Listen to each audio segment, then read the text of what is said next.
Hey everyone, Ryan here with Romeo Music, and today we're going to tackle some Q&A. Our first question today comes from Facebook, courtesy of Kristen. She asks, what are the best inexpensive or free tools for recording small group or individual students while they're singing or playing instruments?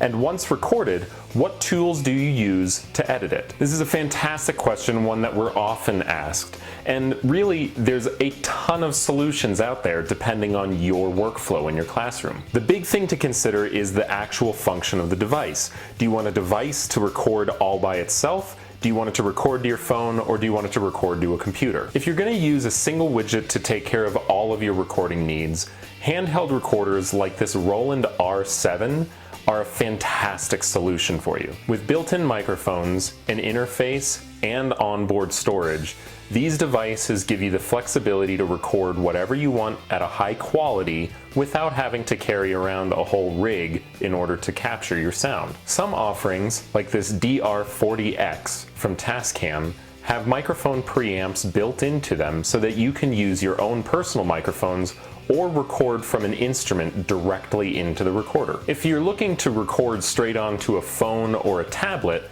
the MV series from Shure offers you a fantastic array of options so that you can capture the sound for whatever you want directly to your device. If you're looking more for something to record straight to your computer, there are a huge number of options of USB microphones from any number of manufacturers that can really upgrade the sound from what's built in your laptop. Or if you have a microphone you already like, you can use an interface like this Scarlett Solo from Focusrite. Interfaces like these allow you to use microphones that you already have and plug them straight into your computer. Which brings us to the next part of the question. Once recorded, what tools do you use to edit it? There's been an explosion in quality software that allows you to edit your audio once it's recorded. A lot of these recording devices will even come with a free version of one kind of software or another for you to use to edit whatever audio you've captured. None of them are particularly better or worse than any of the other ones out on the market. It really depends on how your brain operates and what your workflow is like. If you're looking for something free just to try out what one of these softwares might be like, check out Audacity. Or if you're using a Mac or an iOS device, GarageBand comes pre-installed already. Links to all of this are of course available in the description of this video. Our last question today again comes from Facebook, courtesy of Michael, who asks, what are some tips on recording my ensemble in a non-acoustically ideal space? This is something we run into all the time. Many band rooms are set up just like any other classroom, with hard walls that are parallel to each other. I've even seen rooms that have drop ceilings, tile floors, everything that could possibly be done to make it a less than ideal acoustic space. My first recommendation is always add soft materials.